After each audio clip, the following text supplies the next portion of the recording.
Chapter 1 Scars of Yesterday. Itsuki Amateur lingered by the window of his small workshop, his gaze lost in the skeletal remains of Neo-Kyoto. Rain lashed against the reinforced glass, blurring the already indistinct cityscape into a watercolor of gray and faded neon. The skeletal frameworks of skyscrapers clawed at the perpetually overcast sky, monuments to a war that had ended 15 years ago, yet continued to rage within him. He ran a hand through his perpetually messy black hair, the gesture doing little to ease the tension knotting his shoulders. Hotel Amaterasu, the dilapidated building that served as both his home and his responsibility, groaned under the assault of the wind. It was a far cry from the gleaming towers of pre-war Neo-Kyoto, but here, within its patched-up walls, a fragile semblance of community had taken root. The hotel's lights flickered erratically, a constant reminder of the precariousness of their existence, a dance between light and encroaching darkness that Itsuki was perpetually trying to choreograph. He was skilled with tech, able to coax life back into broken machines and jury-rig solutions from scraps, but the weight of keeping everything running felt like a physical burden. A jolt of pain shot up his left arm as he unconsciously flexed his fingers. He glanced down at the intricate network of wires and synthetic muscle that replaced his hand and forearm, a memento from a childhood too close to the front lines. The prosthetic, a relic from his parents, felt heavy, a constant reminder of what he had lost. His thoughts drifted, unbidden, to a recurring nightmare. He saw his parents, Ryuji and Miyako Amaterasu, legendary figures bathed in the ethereal glow of their cybernetic enhancements. They moved with impossible grace, weaving through a storm of laser fire and exploding drones. Ryuji, with his booming laugh and unwavering optimism, deflecting a missile with his energy katana. Miyako, a whirlwind of deadly precision, disabling enemy robots with calculated strikes.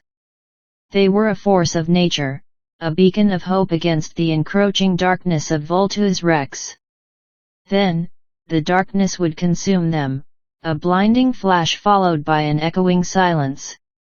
He would always wake up in a cold sweat, the phantom scent of ozone and burning metal clinging to his nostrils.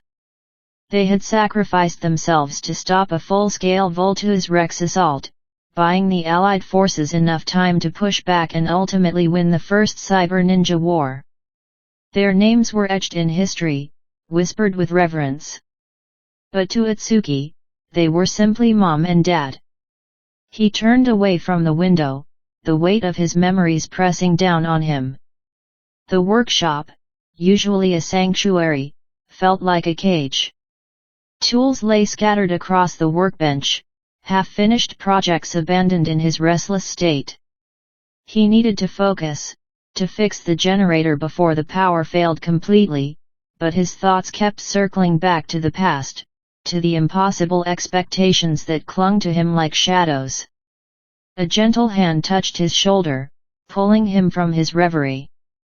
He turned to see Kaed, her warm brown eyes filled with concern. She was a splash of color in his monochrome world, her vibrant kimono a stark contrast to the drab surroundings. Her face, framed by long, dark hair, held a strength that belied her youth. They had been married for 5 years, an arrangement made when they were both 15, orphaned and alone in the aftermath of the war. It was a practical decision, a means of survival in a society that often shunned those without family. But over time, something deeper had blossomed between them, a quiet understanding and unwavering loyalty. "Itsuki," she said softly, her voice a soothing balm. "You're drifting again." He managed a weak smile. "Just thinking about the generator. It's acting up again." Kaed stepped closer, her presence a comforting anchor. "Don't let it consume you. You can't carry the weight of the world on your shoulders." "Easy for you to say," he muttered, instantly regretting his words. Kaed's expression didn't falter. I know it's not easy. But you're not alone, Itsuki. We're in this together. She picked up a small, intricately folded paper crane from his workbench, a splash of vibrant color in the otherwise drab space. Remember what your parents stood for. They fought for a future, not just for survival. He knew she was right. He always knew she was right. Kaed had a way of cutting through his self-pity and reminding him of what truly mattered. She was his unwavering support, his voice of reason, the light that guided him through the darkness. I found something, he said, changing the subject, desperate to escape the suffocating weight of his thoughts. He gestured towards a panel he had removed from the wall earlier. Hidden behind one of the old electrical conduits. Kaed followed his gaze, her eyes narrowing with curiosity. Inside the cavity, nestled amongst tangled wires and dust, was a small, metallic data pad. Its surface was scratched and worn, but a faint blue light pulsed from its activation button. Itsuki carefully retrieved the data pad, brushing off the accumulated grime. He pressed the button, and a holographic display flickered to life, projecting a series of complex schematics and encrypted text. What is it?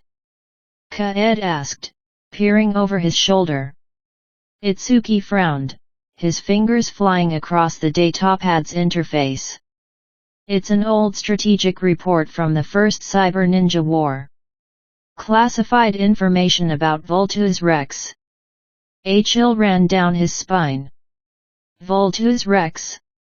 The name echoed in his mind, a dark and ominous reminder of the past.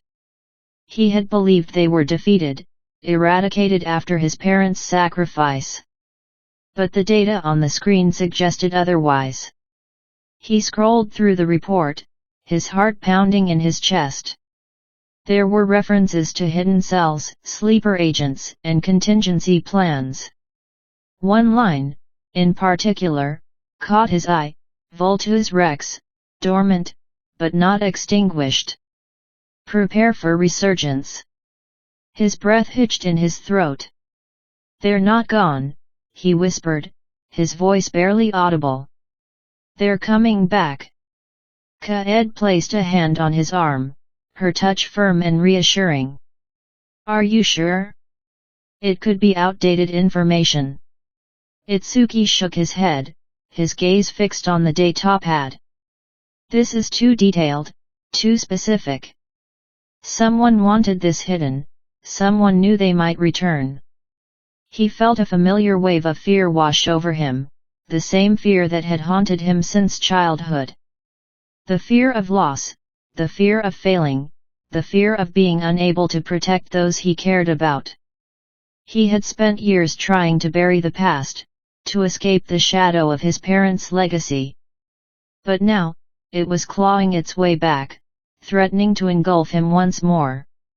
What do we do? Kaed asked, her voice laced with concern. Itsuki looked at her, his eyes filled with a mixture of fear and determination. He didn't know what the future held, but one thing was certain: he couldn't run from the past any longer. He had to face it, to confront the darkness that threatened to consume them all. We prepare, he said, his voice gaining strength. We prepare for war. Chapter 2, Unconventional Harmony. Itsuki meticulously cleaned a grime-covered solar panel, his movements economical and precise. The low hum of the hotel's jury-rigged power system was a constant companion, a fragile heartbeat in the city's decaying symphony.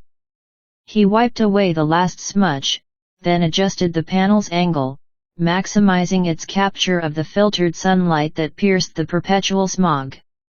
He found a strange solace in the repetitive task, a temporary distraction from the gnawing unease that had taken root since discovering the datapad. Inside the hotel, Kaed's laughter echoed, a bright counterpoint to the city's gloom. He could picture her now, coaxing a smile from old Manzo, the hotel's resident engineer, or perhaps sharing a story with the gaggle of orphaned children who considered the hotel their home. He envied her easy warmth, her ability to radiate hope even in the face of their bleak reality. Their marriage, if it could even be called that, was anything but conventional. At 15, both orphaned by the cyber ninja war, they had entered into a pact of mutual survival, a pragmatic arrangement in a world that offered little comfort. The Amaterasu Hotel, a crumbling relic of his parents' legacy, was their shared responsibility, their anchor in a sea of uncertainty.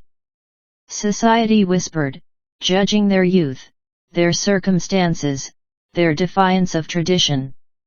But within the hotel's decaying walls, they had carved out a space of their own, a harmony born of necessity and nurtured by shared hardship.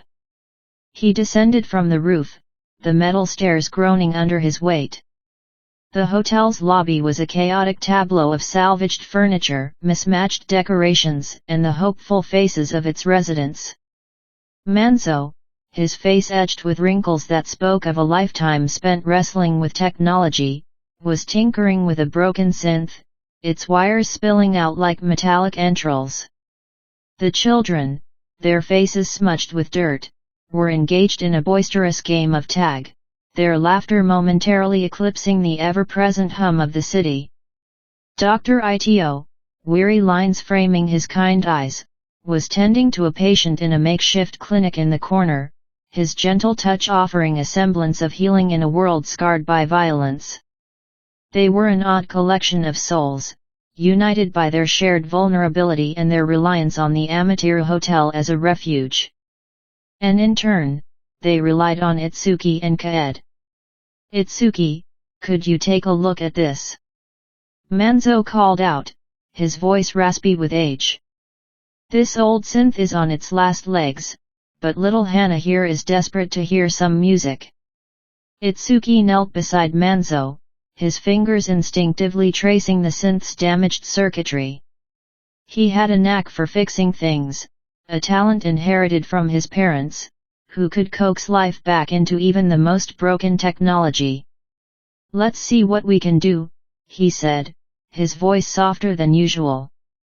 Hana, a girl with bright eyes and a missing tooth, watched him with rapt attention. Kaed approached, a steaming mug in her hands. "Here you go, Manzo. Something to warm you up." She offered the mug with a warm smile, then turned to Itsuki. "How's the power situation?" "Holding steady," Itsuki replied, his gaze still fixed on the synth. "But we need to find a more sustainable solution soon. The solar panels won't last forever." Kaed sighed. "I know. I've been looking into alternative energy sources, but everything's either too expensive or too dangerous to scavenge." She paused, then her eyes met his. "You know, you could always try using one of your parents' generators." Itsuki recoiled, his fingers tightening around the synth's wires.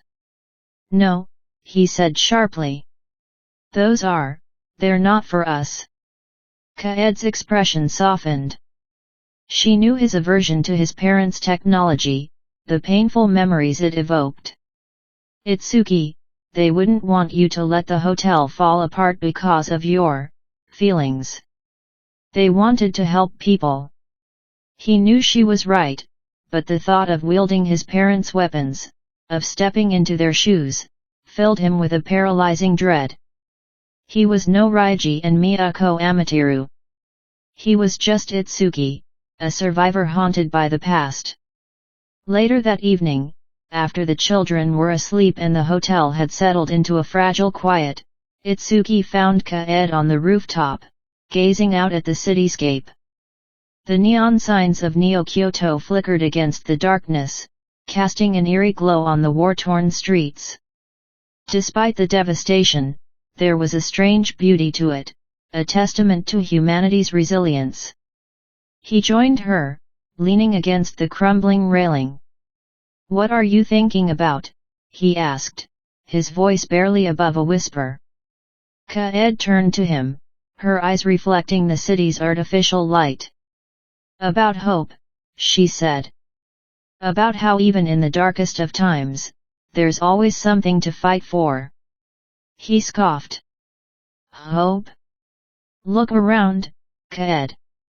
This city is a graveyard. What hope is there for us?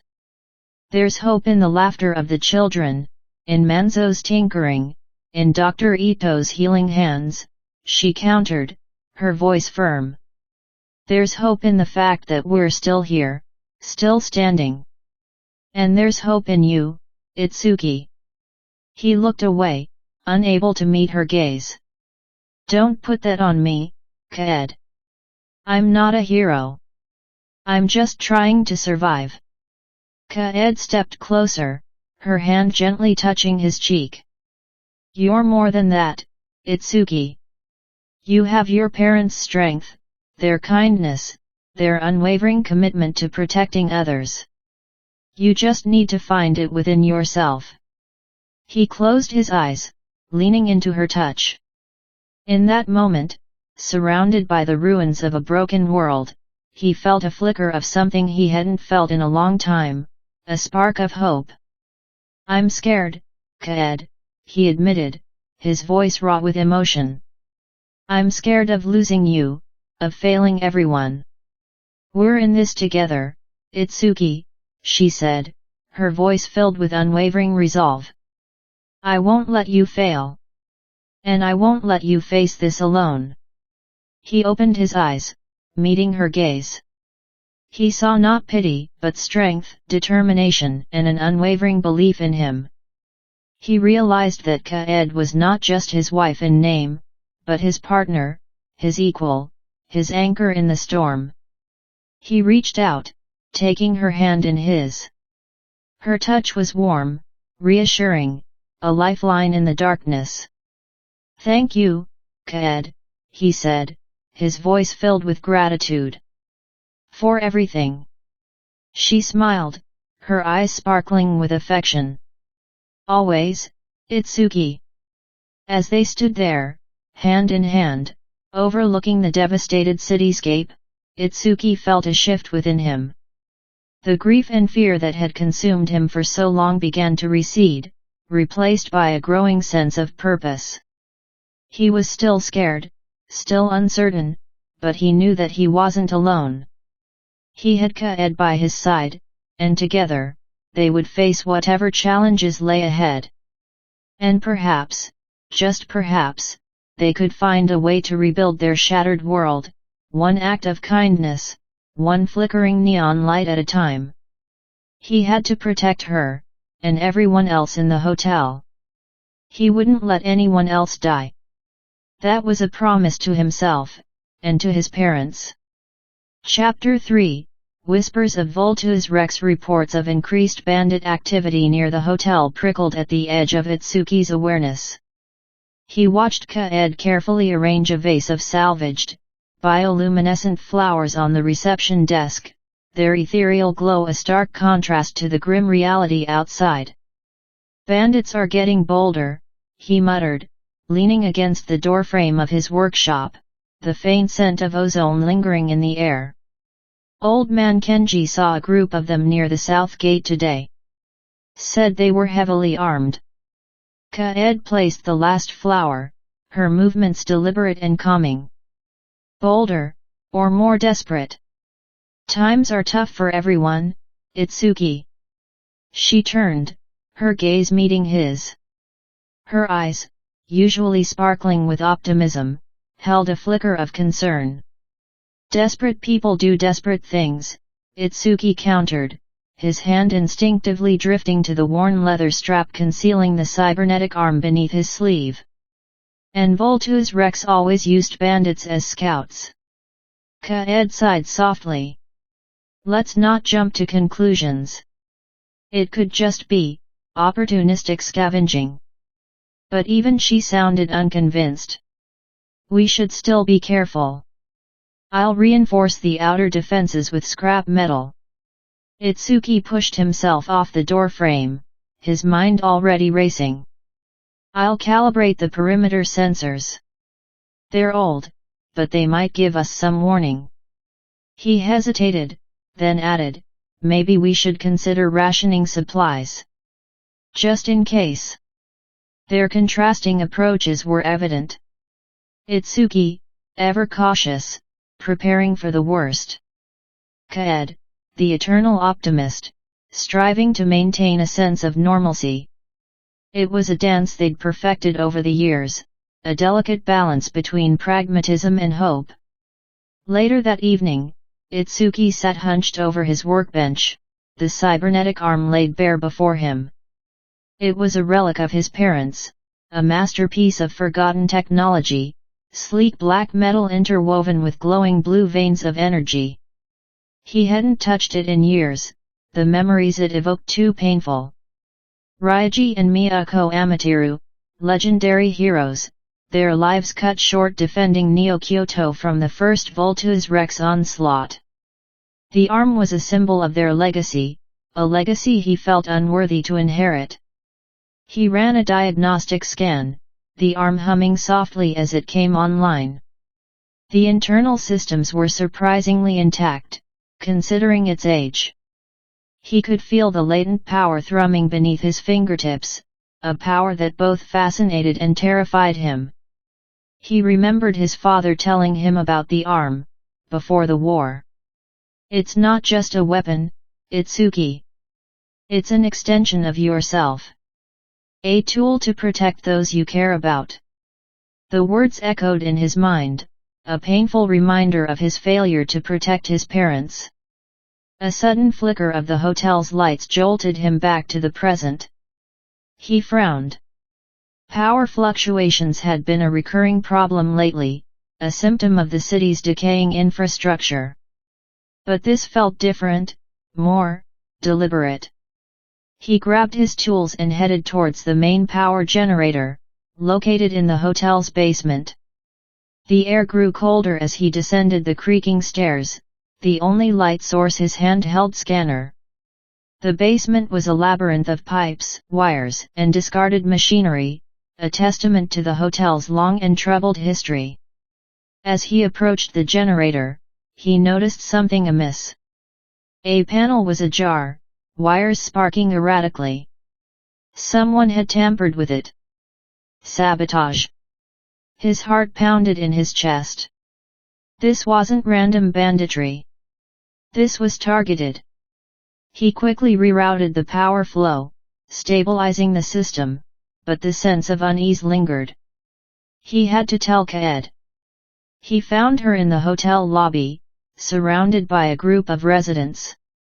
She was explaining emergency procedures, her voice calm and reassuring, even though he could see the worry etched on her face. Old man Kenji, his face pale, was fiddling with a makeshift spear. A group of children huddled together, their eyes wide with fear. Kaed saw him and excused herself, meeting him near the deserted check-in counter. "What is it?" she asked, her voice low.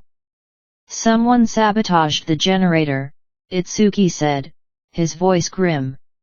"It wasn't an accident." Kaed's eyes widened. "Are you sure?" "Positive. They knew what they were doing." He paused, then added, "I think it's more than just bandits, Kaed. This feels organized." Before she could respond, a piercing shriek erupted from the hotel's ancient radio system, cutting through the tense silence. It was a garbled mess of static and distorted voices, but then, a clear, chilling voice emerged, laced with malice. "Amiteru Hotel," the voice boomed, amplified by the archaic speakers. "Home to the weak, the forgotten, and the son of the cyber ninja dogs." A collective gasp rippled through the lobby. Itsuki felt a cold dread wash over him. He knew that voice. He'd heard it in his nightmares for years. "Itsuki Amiteru," the voice continued, dripping with venom. "Your parents' legacy ends here. Voltus Rex has returned. And this time, there will be no mercy." The transmission cut out, replaced by a deafening silence. The hotel residents stared at Itsuki, their faces a mixture of fear and disbelief. Old man Kenji clutched his spear tighter. The children began to cry. Kaede stepped forward, her hand reaching for Itsuki's. Her touch was warm and grounding, a lifeline in the face of overwhelming despair. "Itsuki," she said, her voice firm despite the tremor in her hand. "We won't let them win. We'll fight. We'll protect this place." He looked at her, at the fear in her eyes, and the unwavering determination that burned beneath it. He looked at the faces of the people who depended on him, the orphans, the elderly, the forgotten souls who had found refuge in the Amaterasu Hotel. He thought of his parents, of their courage, their sacrifice, their unwavering belief in a better future. He remembered his father's words, "Protect those you care about." A surge of anger, a spark of defiance, ignited within him. He would not cower. He would not run. He would fight. But as he made that decision, another, more vivid flashback slammed into his mind, triggered by the Vultus Rex leader's words. He was a child again, huddled in a hidden bunker, the ground shaking from the force of the battle raging above. He could hear his parents' voices, shouting commands, their cybernetic enhancements whirring and clicking. He saw his mother, Miyako, her face streaked with dirt and blood, turning to his father, Ryoji, her eyes filled with love and a desperate plea. "Ryoji, whatever happens, protect Itsuki. He's our future." "I will, Miyako. I promise." Then, a blinding flash of light, a deafening explosion, and silence. He saw his father grab his sword and charge towards the Vultus Rex leader. He saw the leader's face, contorted with hatred, and heard his chilling laughter. The memory faded, leaving Itsuki breathless and trembling. He understood now. He understood the true cost of war, the devastating loss it inflicted on those left behind. He understood his parents' sacrifice, and the burden they had placed upon him. He looked at Kaede, her hand still clasped in his, her eyes filled with unwavering faith. He couldn't let her down. He couldn't let his parents down. He couldn't let these people down. He took a deep breath, his voice firm. "Kaede is right. We will fight. We will protect this place. We will not let Vultus Rex destroy everything we've built." He looked at the residents, his gaze unwavering. "We are the Amaterasu Hotel. And we will not fall." Chapter 4, Shadows Return. The scream still echoed in Itsuki's mind. Even the constant hum of the Amaterasu Hotel's jury-rigged generators couldn't drown them out. A survivor, barely more than a child, had arrived hours ago, clutching a tattered doll and babbling about a Vultus Rex raid on their settlement. The machines, cold and efficient, had swept through, leaving nothing but burning wreckage and shattered lives. Kaede knelt beside the child, offering a warm cup of broth and a comforting hand. Her face, usually a beacon of optimism, was etched with a grim understanding. "They're taking anyone with enhancements," she murmured, her voice barely audible above the child's whimpers. "Cybernetics, they're hunting them." Itsuki felt a cold dread grip his heart. The survivor's words confirmed his worst fears. Vultus Rex wasn't just rebuilding, they were targeting individuals like him, individuals like his parents. The datapad he'd found had spoken of Vultus Rex's paranoia, their belief that cybernetically enhanced individuals posed a threat to their control. He glanced down at his left arm, concealed beneath layers of cloth. The cybernetic limb, a relic of his father, felt heavier than ever. It was a symbol of his legacy, a reminder of his parents' sacrifice, and now, a target on his back. Itsuki, Kaed said softly, her eyes meeting his. You need to be careful. He knew she was right. He needed to protect himself, to protect the hotel, but the thought of losing Kaed, it was unbearable. Maybe you should leave, he blurted out, the words tasting like ash in his mouth. Go somewhere safe. I can handle this. Kaed's eyes flashed with anger. She stood up, her small frame radiating defiance. Leave? Itsuki, this is my home. These are my people. I'm not running away. But Voltus Rex, they're after me. I can't risk you getting hurt, he protested, his voice rising in desperation. I lost my parents. I can't lose you too. And what do you think I want, Itsuki? She retorted, her voice trembling with emotion. To see you throw your life away, fighting alone? We're in this together. Always. Their argument hung in the air, charged with unspoken fears and the weight of their shared past. He saw the pain in her eyes, the unwavering determination that mirrored his own parents. He knew he couldn't force her to leave.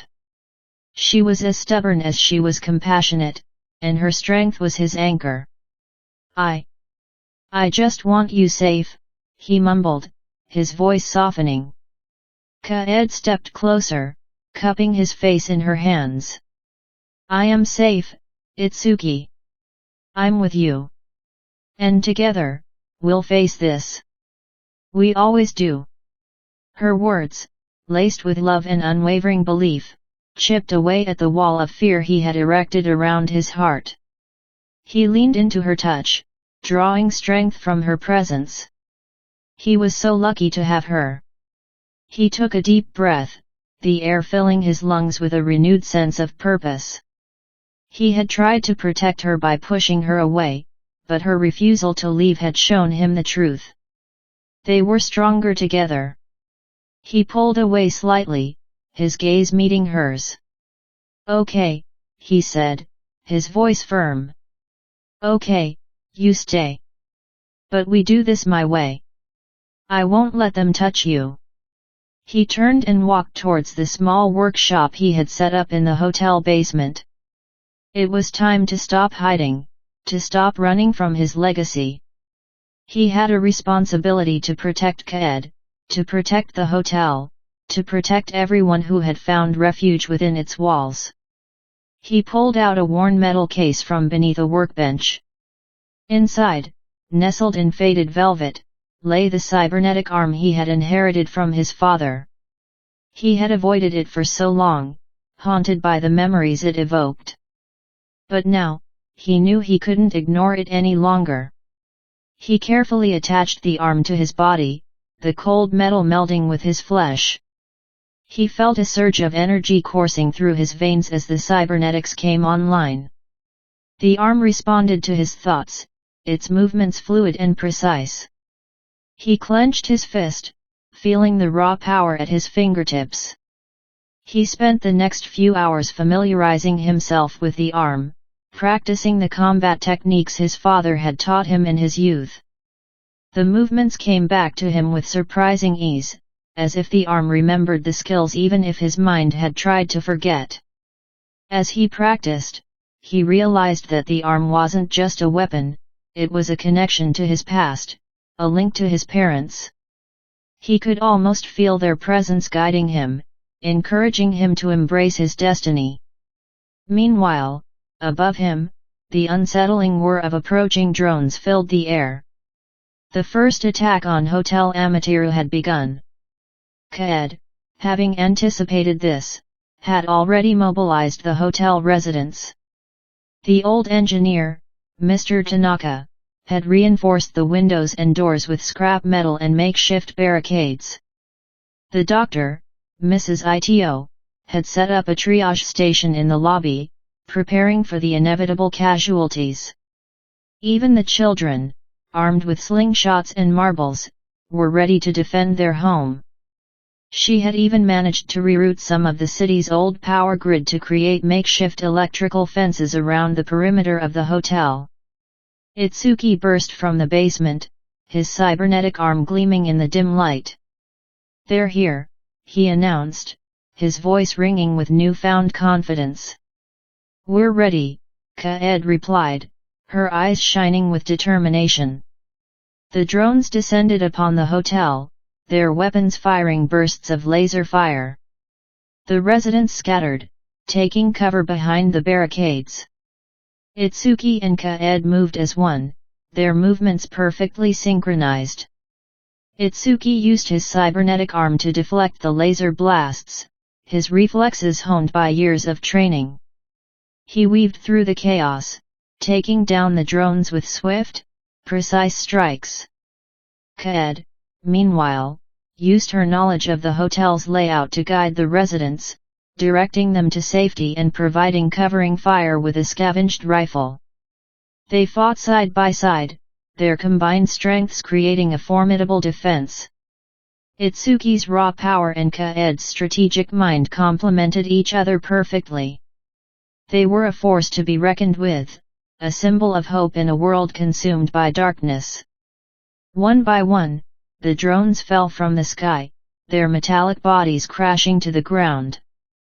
The attack, though fierce, was ultimately repelled. The residents of Hotel Amaterasu had survived their first encounter with the resurrected Vultus Rex. But they knew this was just the beginning. The shadows of the past had returned, and a new war was about to begin. Chapter 5, Rekindled Embers. Itsuki adjusted the worn leather straps of the training weights, the cold metal a familiar comfort against his skin. Around him, the main hall of the Amaterasu Hotel had been transformed. Mattresses were stacked against the walls, acting as makeshift crash pads. Old pipes served as balancing beams.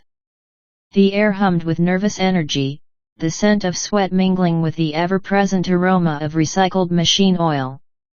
He watched as the residents, young and old, practiced basic stances, their faces etched with a mixture of determination and fear. Kaed moved amongst them, a calming presence. She corrected a young boy's posture, her voice gentle but firm. Then, she demonstrated a simple block, her movements fluid and efficient. Itsuki felt a surge of pride.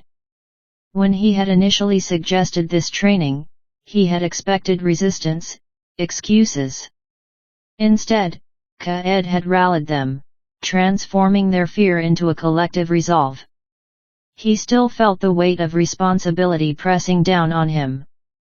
He was no Raiji or Miyako Amaterasu. He was just Itsuki, a mechanic haunted by ghosts. But looking at the faces before him, he knew he couldn't let them down. He had to try. "All right, everyone," he called out, his voice gaining a newfound confidence. "Let's try those stances again.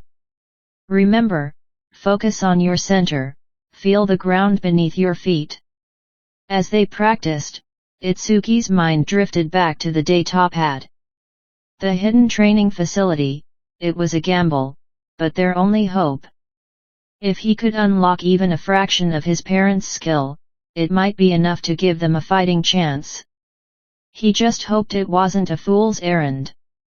Later that day, after the training session, Itsuki found himself poring over the day Top had in his small workshop.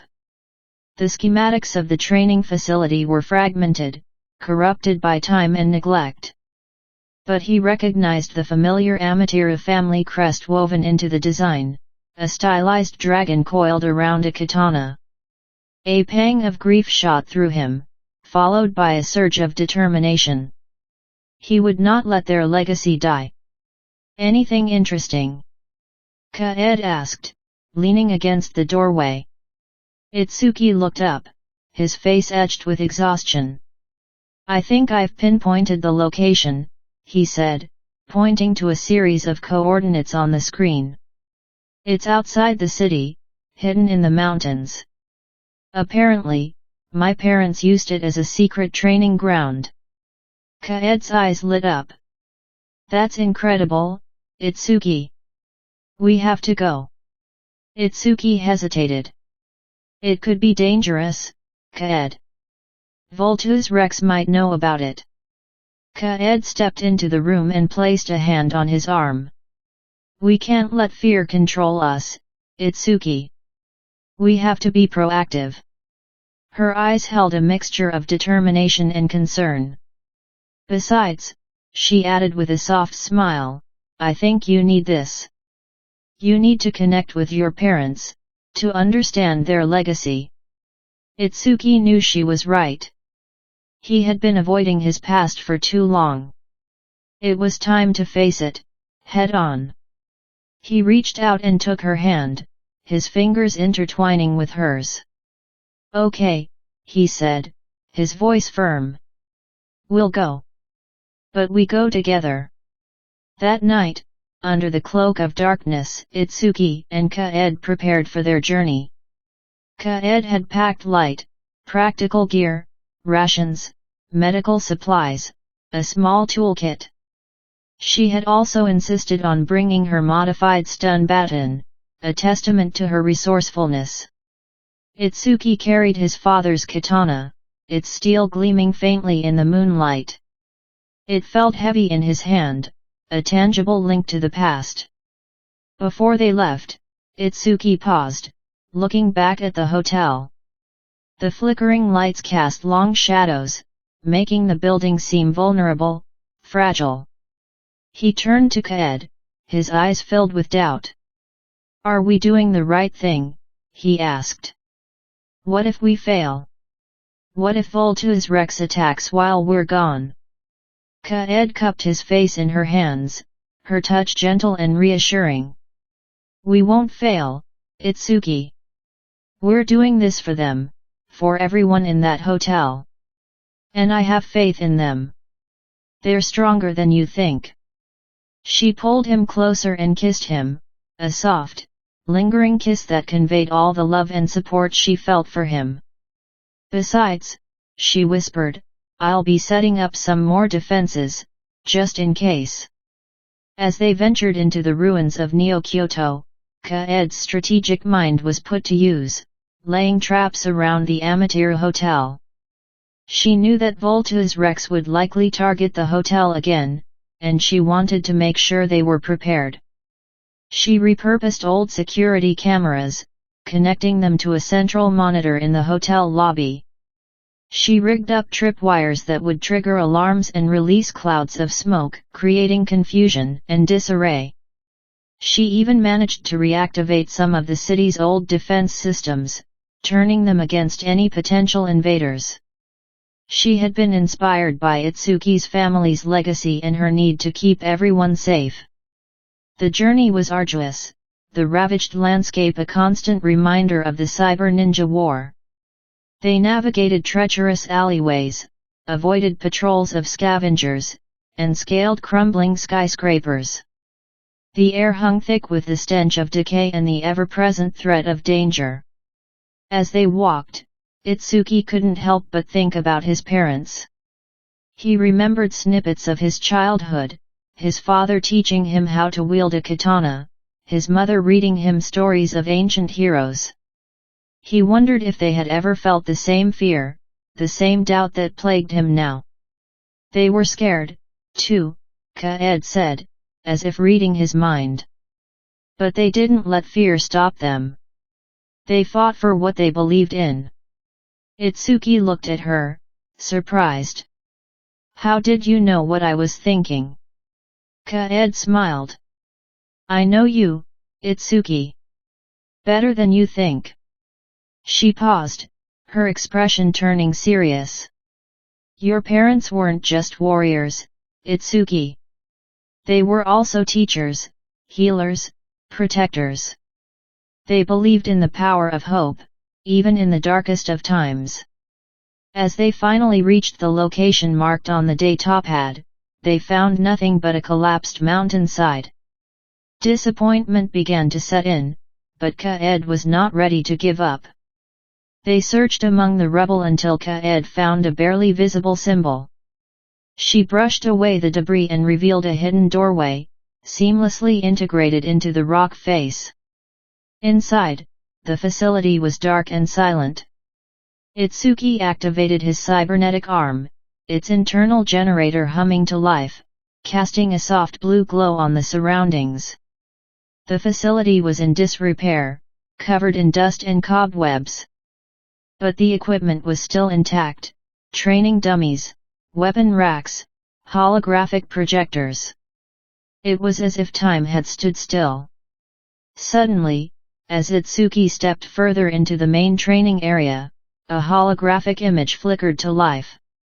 Two figures materialized before them: Ryuji and Miyako Amiteru, his parents. "If you're seeing this," Ryuji's voice echoed through the chamber, "then we're either dead, or have gone into hiding. But we knew that one day, someone would need this place."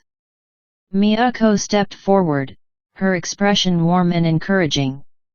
This facility was designed to hone the skills of a cyber ninja, to push them beyond their limits.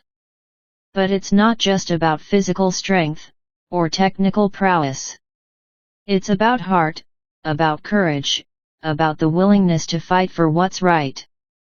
Ryuji nodded. "Remember, Itsuki, Miyako, the true strength of a warrior lies not in their weapon, but in their spirit. Never give up hope. Never surrender to despair. And always, always protect those you love."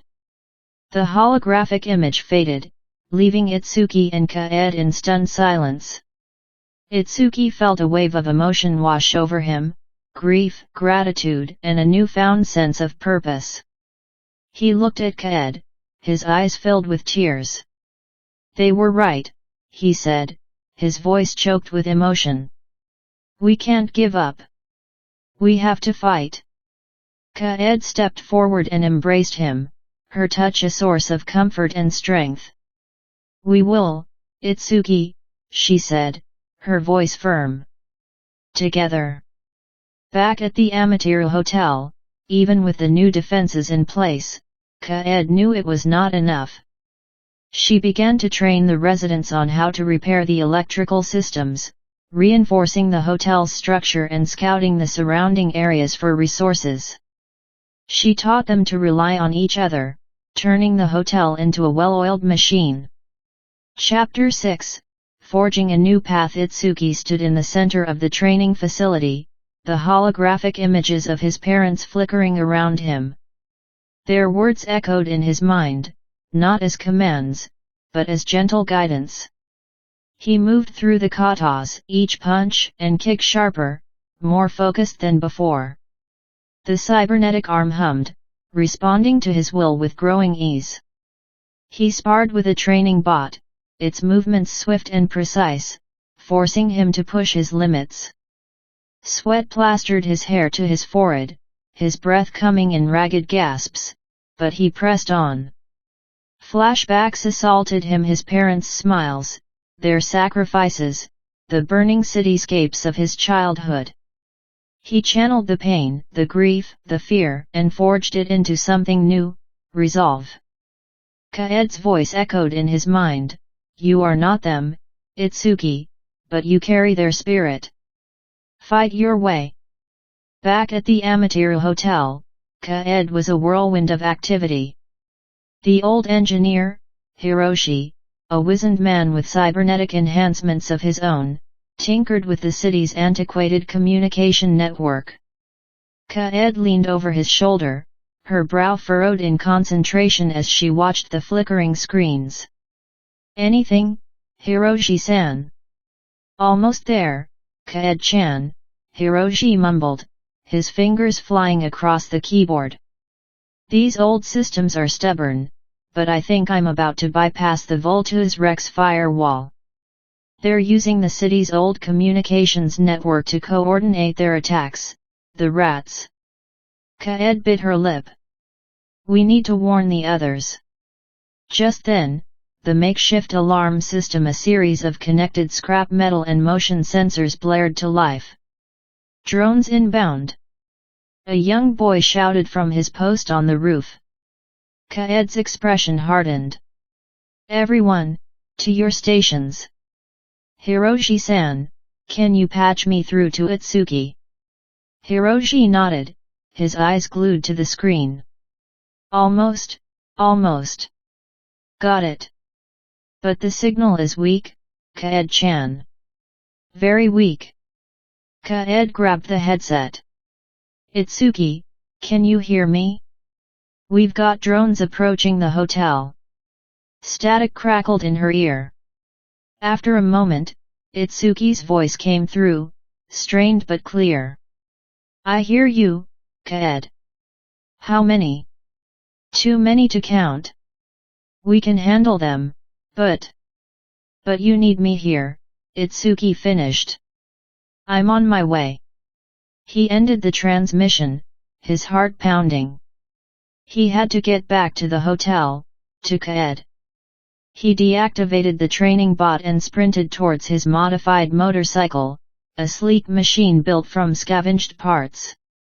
He revved the engine, the roar echoing through the deserted streets, and sped towards the hotel, a trail of dust and exhaust swirling behind him. As Itsuki raced back, Kaed directed the hotel's defenses with calm precision. She had transformed the once dilapidated building into a fortress. Makeshift barricades reinforced the windows, and rooftop-mounted energy weapons scavenged from old security drones were manned by the hotel residents. Even the children, armed with slingshots and energy rocks, were ready to defend their home. Aim for the joints. Kaed yelled over the din of the approaching drones. Disable their movement, not destroy them. The drones swarmed the hotel, their weapons firing. The energy weapons on the roof retaliated, creating a dazzling display of light and sound. The residents fought with a ferocity born of desperation, their fear overshadowed by their determination to protect their home.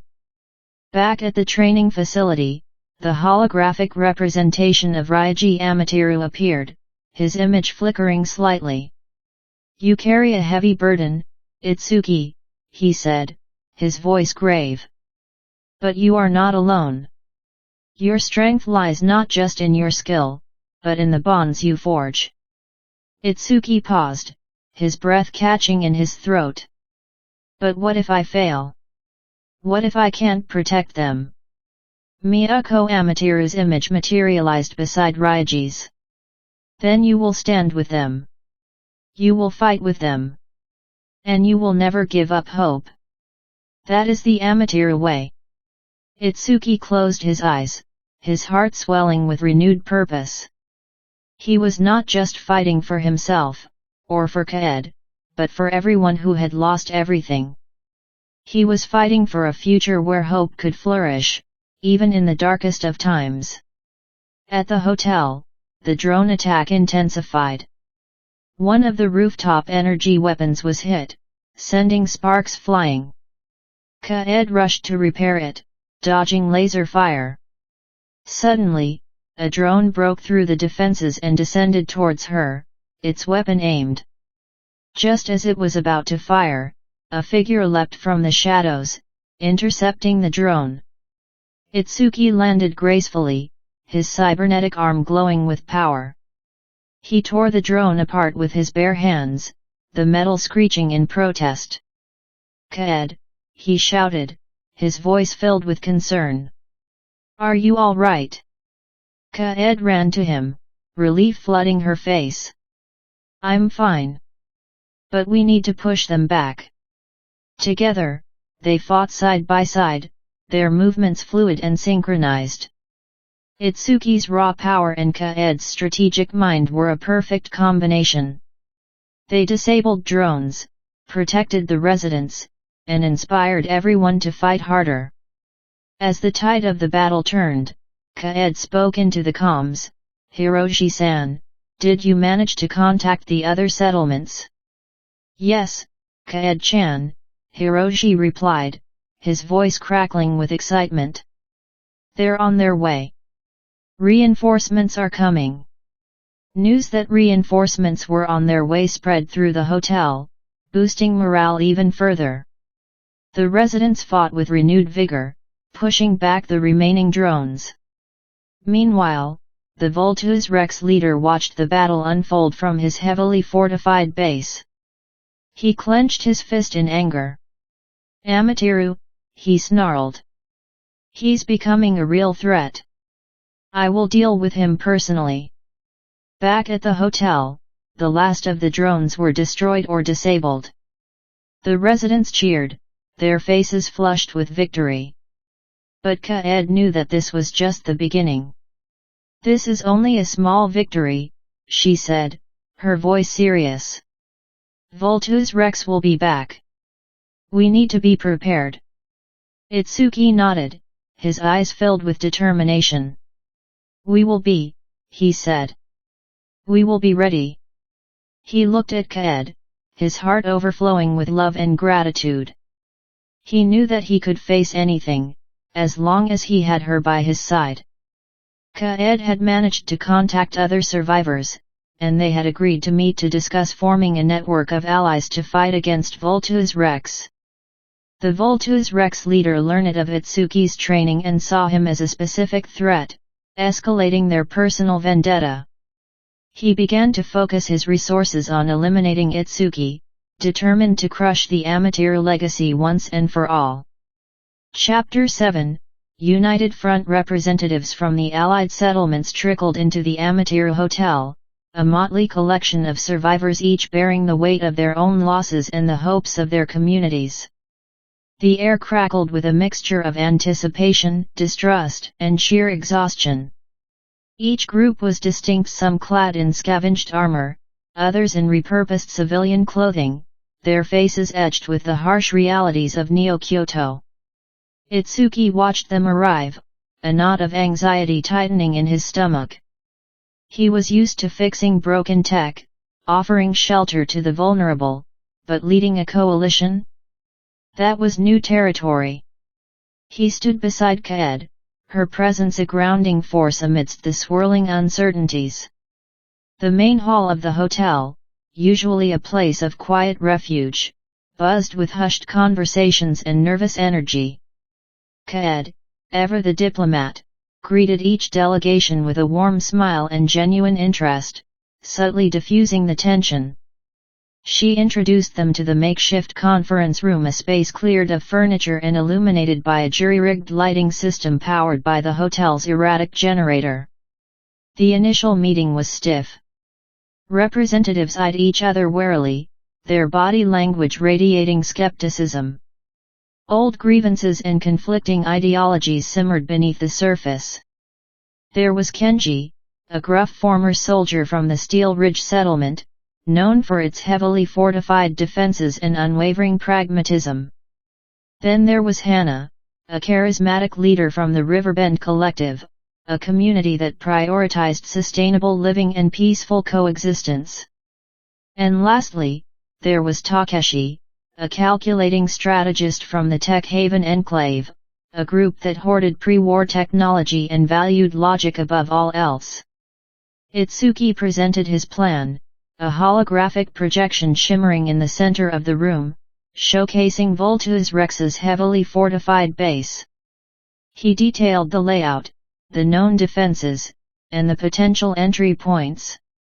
"Their base is their heart," Itsuki explained, his voice surprisingly steady. "If we can strike there, cripple their command structure, we can break their hold on Neo-Kyoto." Kenji scoffed, his voice a gravelly rumble. "A direct assault? Suicide. Their defenses are impenetrable.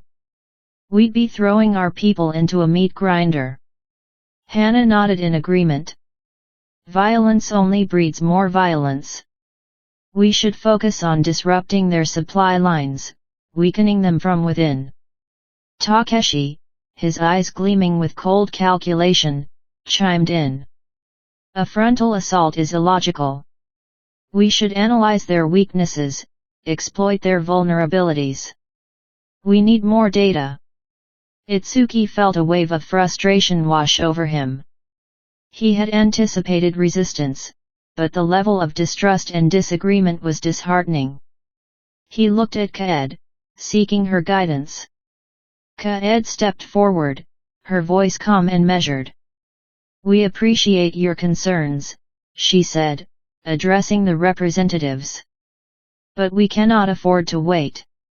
Vultus Rex is growing stronger every day. We need to act decisively, before they consolidate their power." She then subtly shifted the focus, reminding them of their shared goal, freedom from Vultus Rex's tyranny. She spoke of the suffering inflicted on their communities, the lives lost, and the future they were fighting for. "We may have different approaches," she continued, "but we are all united by our desire for a better world. We need to find a way to work together, to combine our strengths and overcome our weaknesses." The tension in the room eased slightly, but the underlying disagreements remained. The coalition was on the verge of fracturing before it even had a chance to form. Hours turned into a seemingly endless debate. The representatives argued, proposed alternative strategies, and stubbornly defended their own positions. Itsuki felt increasingly overwhelmed, his initial hope dwindling with each passing moment. He wondered if he was truly capable of leading these disparate groups, of forging them into a united front. Just when it seemed like all hope was lost, Kaed stepped in again. She had been quietly observing the discussions, analyzing the nuances of each representative's arguments. She noticed that Takeshi, from the Tech Haven Enclave, seemed particularly fixated on the base's energy grid. "Takeshi," Kaed said, her voice sharp and insightful. "You mentioned the importance of analyzing their vulnerabilities. What if we could disrupt their power source? What if we could create a diversion, a localized blackout, that would allow us to infiltrate the base undetected?" Takeshi's eyes widened, a flicker of interest igniting within him. That is a possibility.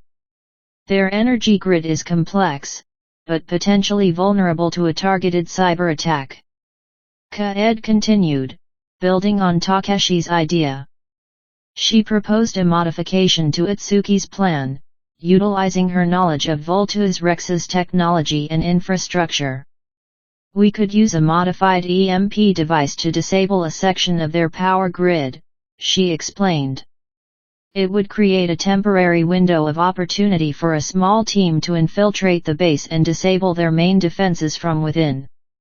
Itsuki realized what she was doing. She was using Takeshi's expertise to refine the plan, making it more strategic and increasing its chances of success. It was a brilliant move, a testament to her sharp mind and her ability to see the potential in others. Kenji, the gruff soldier, remained skeptical. "Even with a blackout, their security will be tight. We'll still be facing heavy resistance." Kaed nodded. "That's why we need a diversion. While the infiltration team is disabling the defenses, the rest of our forces will launch a frontal assault, drawing the enemy's attention." The representatives began to see the merit in Kaed's revised plan. It was a compromise, a blend of Itsuki's bold vision and Kaed's strategic thinking. It addressed their concerns about the risks involved while still maintaining the element of surprise. After further discussion and refinement, the coalition finally reached an agreement.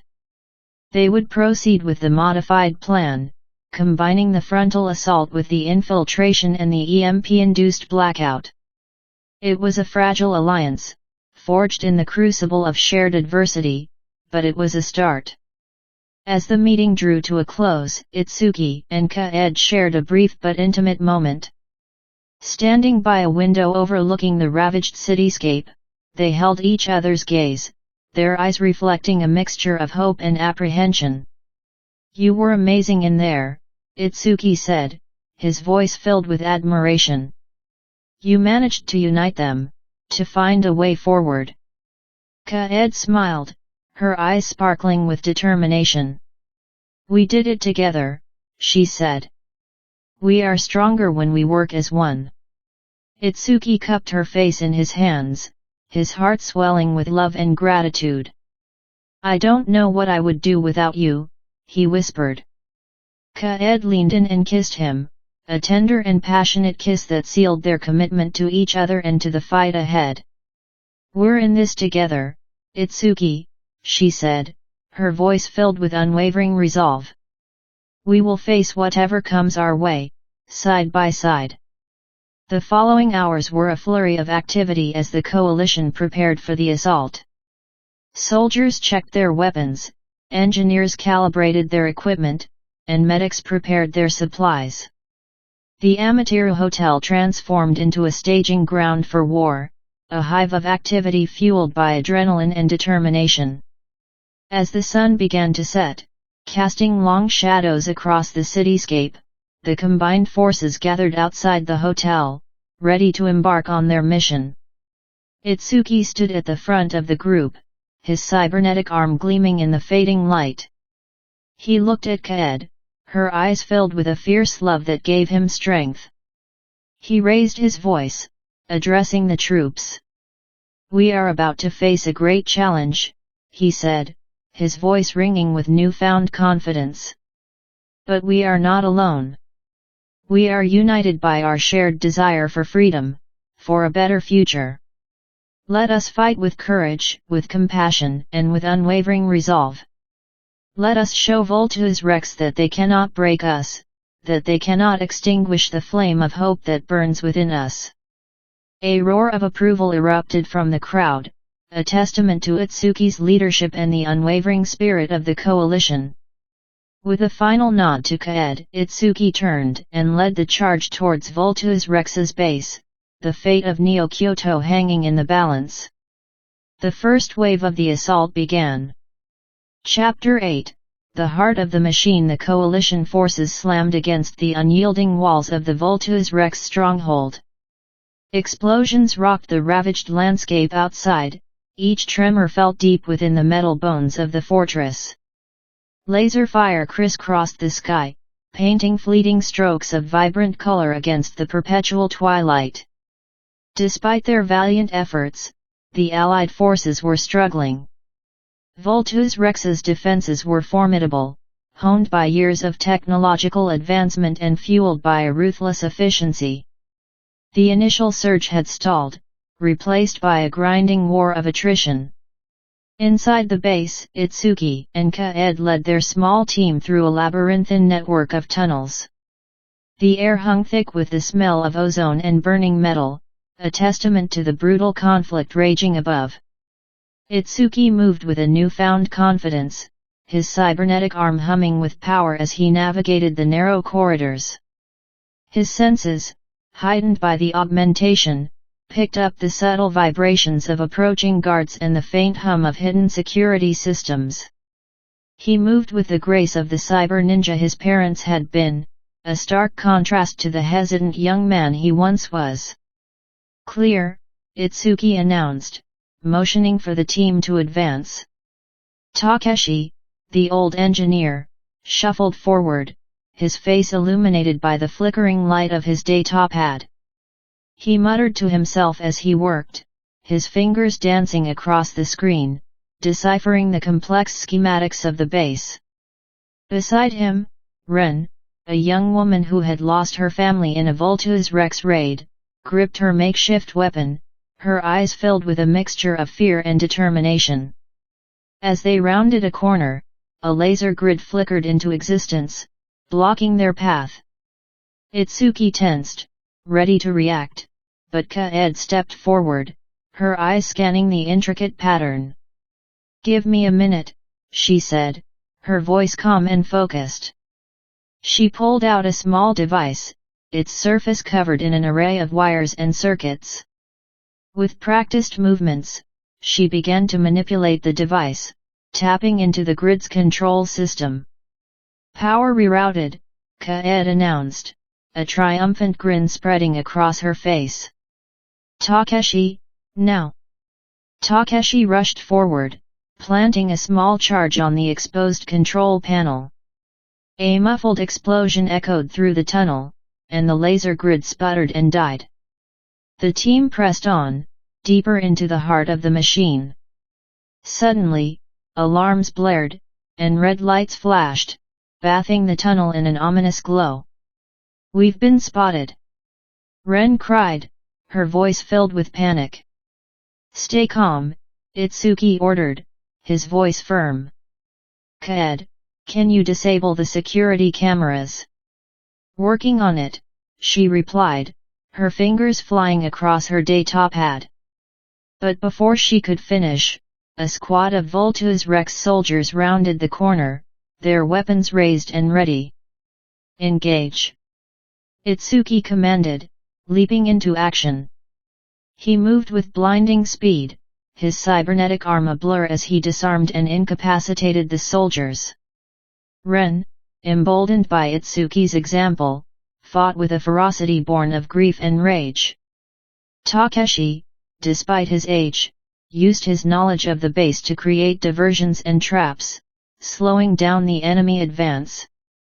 As the battle raged, Kaed worked tirelessly to disable the security systems. Finally, with a triumphant cry, she succeeded. "Cameras are down," she announced. "I'm rerouting power to the main gate. It should give our allies a window." Itsuki knew that Kaed was the key to the Allied forces' success and his own. Without her help, they would all surely be dead. Meanwhile, in a heavily fortified chamber deep within the base, the Vultus Rex leader watched the battle unfold on a massive holographic display.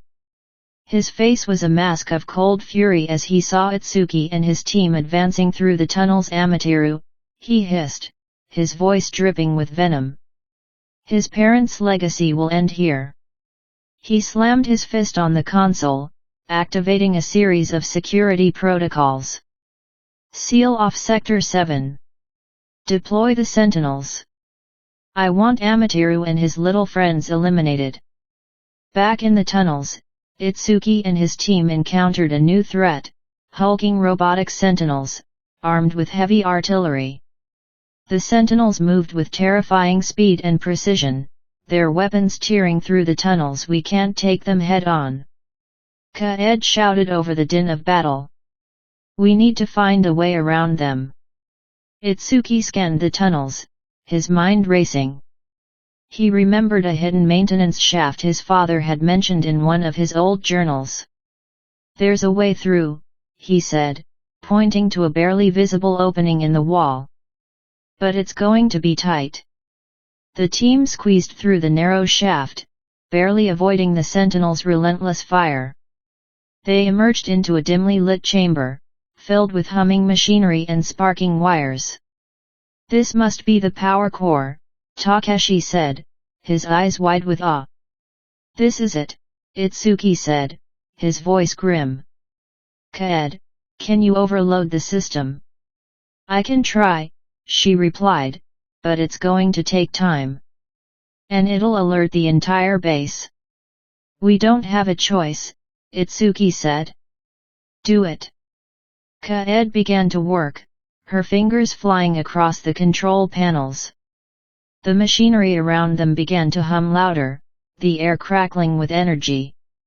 Suddenly, alarms blared, and the chamber was bathed in red light. "They know we're here!" Ren cried. "Just a little longer," Kaed said, her face strained with concentration. Suddenly, the Vultus Rex leader appeared in the doorway, his eyes burning with hatred. "Your meddling ends here, Amaterasu," he snarled.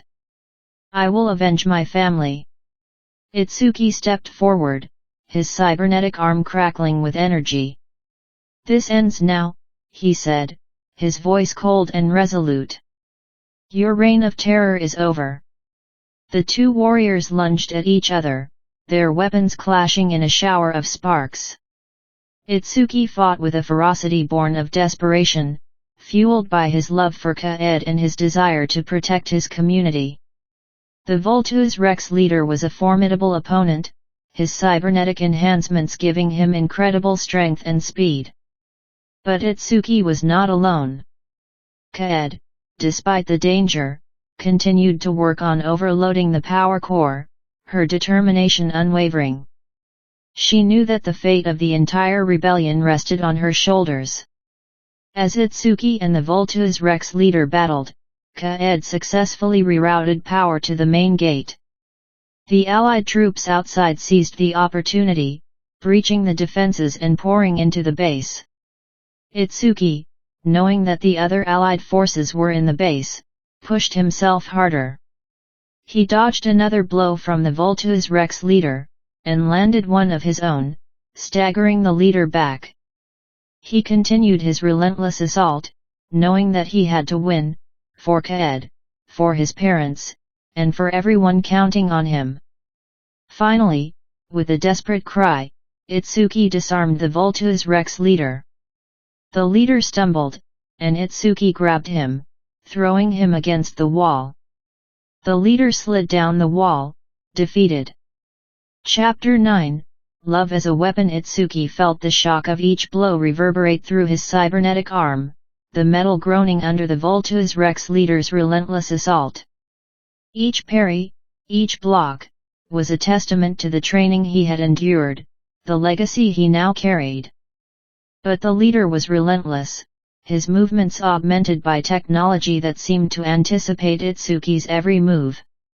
"You fight with the ghost of your parents, boy," the leader snarled, his voice a digitized rasp that echoed through the crumbling chamber.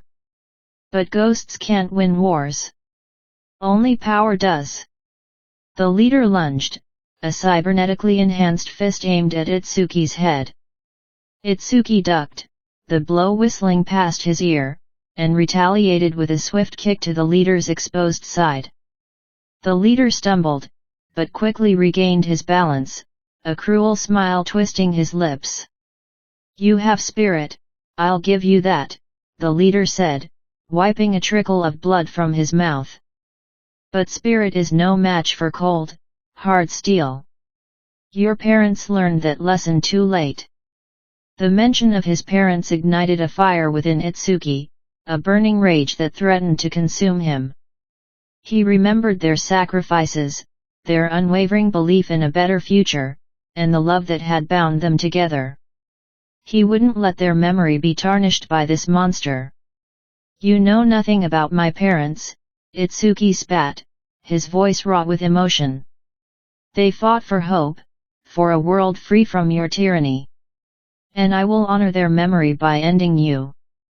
Itsuki channeled his rage into focus, his movements becoming more fluid, more precise. He anticipated the leader's attacks, countering with swift strikes and calculated maneuvers. The leader, caught off guard by Itsuki's renewed ferocity, found himself on the defensive. Meanwhile, Kaed, her fingers flying across the makeshift console, monitored the battle from afar. She watched as the coalition forces, inspired by Itsuki's bravery, pushed forward against the remaining Voltus Rex soldiers. She saw the fear in their eyes, but also the determination, the unwavering belief that they could win. "They need a spark," Kaed murmured, her gaze hardening with resolve. "Something to remind them what they're fighting for." She accessed the city's old communication network, patching into every available channel. Her voice, clear and strong, echoed across the battlefield, cutting through the din of gunfire and explosions.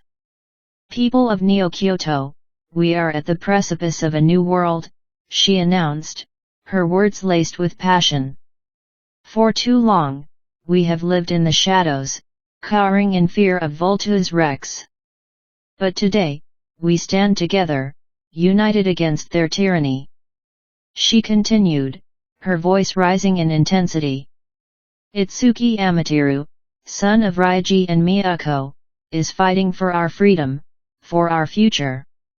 He is fighting for the memory of those we have lost, for the hope of a better tomorrow. Let us show him that we stand with him, that we will not back down. Let us fight with the strength of our convictions, with the love in our hearts. Let us show Voltus Rex that they cannot break our spirit." Her words had an immediate impact. The coalition forces, energized by her message, surged forward, their attacks becoming more coordinated, more ferocious. Soldiers who had been faltering found new strength, civilians who had been hiding in fear emerged to join the fight. The tide of the battle began to turn. Back in the chamber, Itsuki felt a surge of power coursing through him, fueled by Kaed's words and the unwavering support of his allies. He saw the doubt in the Vultus Rex leader's eyes, the flicker of fear that betrayed his carefully constructed facade.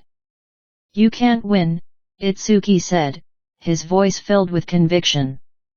"You're fighting for hate, for power, for control. We're fighting for love, for hope, for freedom. And love will always triumph over hate." He unleashed a flurry of attacks, each blow carrying the weight of his convictions. The leader, weakened and demoralized, struggled to defend himself, his movements becoming sluggish and predictable. Itsuki saw his opportunity. He feigned a strike to the leader's head, then swiftly changed direction, delivering a powerful blow to the leader's chest. The leader staggered backward, his cybernetic enhancements sparking and failing. "This is for my parents," Itsuki said, his voice trembling with emotion. "This is for Kaed. This is for everyone who has suffered under your rule." He raised his cybernetic arm, channeling all his energy into one final, devastating blow. The leader cried out in agony as the force of the impact shattered his remaining defenses, sending him crashing to the ground. The Vultus Rex leader lay defeated, his reign of terror finally at an end. Itsuki stood over him, his chest heaving, his body trembling with exhaustion.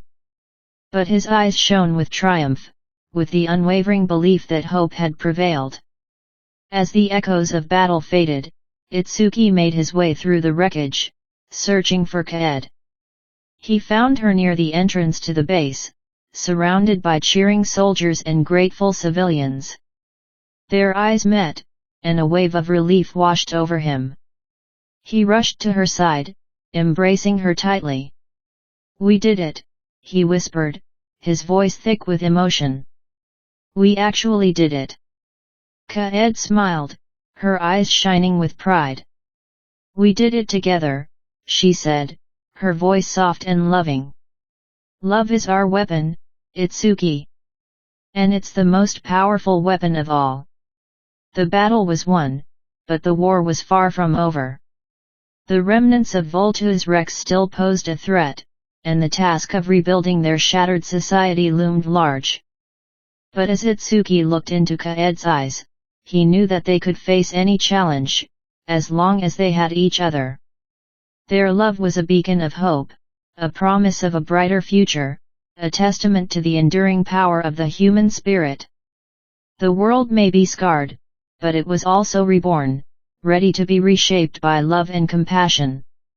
Chapter 10, A World Reborn. The cheers of the coalition forces echoed through the shattered landscape, a symphony of relief and exhaustion. The immediate threat of Vultus Rex had been extinguished, but the weight of rebuilding pressed heavily on everyone's shoulders.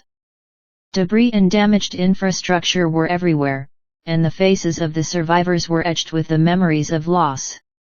The war was over, but the battle for a better future had just begun. Itsuki surveyed the scene, his cybernetic arm humming softly as he helped clear debris. He saw the faces of those he had trained, those Kaed had inspired, now working together to salvage what they could. A sense of weary satisfaction settled within him. Kaed approached, her face smudged with dirt, but her eyes shining with determination. "It's far from over, isn't it?" she said, her voice hoarse but firm. Itsuki nodded. "But we're not alone anymore. And we have a chance to build something better than what was lost." In the days following the battle, Hotel Amaterasu transformed from a refuge into a hub of activity. The coalition forces, comprised of representatives from various settlements, established a council to coordinate rebuilding efforts. Itsuki and Kaed played pivotal roles, advocating for inclusive policies and sustainable solutions. The hotel's spacious interior, once a symbol of faded grandeur, now housed workshops where survivors learned new skills. The old engineer, Takeshi, led classes on repairing and maintaining salvaged technology, while the weary doctor, Hana, established a clinic to care for the wounded and sick. Kaed, with her natural charisma and strategic mind, spearheaded initiatives to create a more just and equitable society. One evening, Itsuki found Kaed poring over blueprints in the hotel lobby, her brow furrowed in concentration. "What are you working on?" he asked, settling beside her. "I'm designing a water purification system," she replied, pointing to the intricate diagrams. "Clean water is essential for rebuilding, and we need a system that's efficient and sustainable." Itsuki admired her dedication. "You never stop, do you?" Kaed smiled. "There's too much to do. But I don't want to do it alone." Together, they worked on the water purification system, combining Itsuki's technical expertise with Kaed's understanding of community needs. They sourced salvaged materials, repurposed abandoned technology, and collaborated with other engineers and scientists to create a system that provided clean water for the entire community. The hotel's reputation as a sanctuary and a center for innovation spread throughout Neo-Kyoto. Survivors flocked to the hotel, seeking refuge, training, and a sense of belonging. Itsuki and Kaed welcomed them with open arms, fostering a community where everyone had a chance to rebuild their lives. Meanwhile, Itsuki grappled with his newfound role as a leader. He struggled with the weight of responsibility, haunted by the memory of his parents' sacrifices. He often found himself questioning his ability to make the right decisions, fearing that he would fail the people who depended on him. One day, while tending to the hotel's hydroponic garden, Itsuki was approached by Ren, the young orphan he had rescued from the Voltus Rex raid. Ren looked up at Itsuki, his eyes filled with admiration. "You're like my parents," he said. "You protect us and teach us how to be strong." Itsuki was taken aback by Ren's words. He realized that he had become a symbol of hope for the younger generation, a role model for those who had lost everything. He understood that his parents' legacy lived on through him, not just in his skills and abilities, but also in his compassion and dedication to others. With renewed determination, Itsuki embraced his role as a leader. He sought guidance from the Coalition Council, listened to the concerns of the community, and made decisions that prioritized the well-being of everyone. He learned to trust his own instincts, knowing that his parents' spirit guided him along the way. Kaed, meanwhile, continued to be a beacon of hope for the community. She traveled to other settlements, sharing her vision for a rebuilt society and inspiring others to join the cause. She used her diplomatic skills to bridge divides, resolve conflicts, and foster cooperation. One evening, as Itsuki and Kaed sat on the hotel rooftop, watching the sunset paint the sky in vibrant hues, Itsuki turned to Kaed. "Thank you," he said, his voice filled with emotion. "For everything." Kaed smiled. "We did this together, Itsuki. We always will." Itsuki took Kaed's hand, his heart swelling with love and gratitude. He realized that their unconventional marriage had become the foundation of their strength, a bond forged in shared hardship and strengthened by unwavering love. In the distance, they saw the lights of Neo-Kyoto twinkling in the twilight. The city was still scarred, but it was alive with hope. Itsuki and Kaed knew that the road ahead would be long and arduous, but they were ready to face it together. A few weeks later, a messenger arrived at the hotel bearing news from a distant settlement. The Vultus Rex leader, who had been presumed dead, had been spotted leading a small group of loyalists. The threat of Vultus Rex had not been completely extinguished. Itsuki and Kaed exchanged a knowing glance. Their fight was not over. But they were not afraid. They had faced impossible odds before, and they had emerged victorious. They knew that as long as they had each other, they could overcome any challenge. Standing together on the hotel rooftop, hand in hand, Itsuki and Kaed watched the dawn break over a new world. The sky was clear, the air was fresh, and the future was uncertain. But they were ready. They were ready to rebuild, to heal, and to create a world where love and compassion triumphed over hatred and destruction. They turned and embraced, ready to face the new day. The end of novel, but not the end of its legacy. A novel by Afnaan.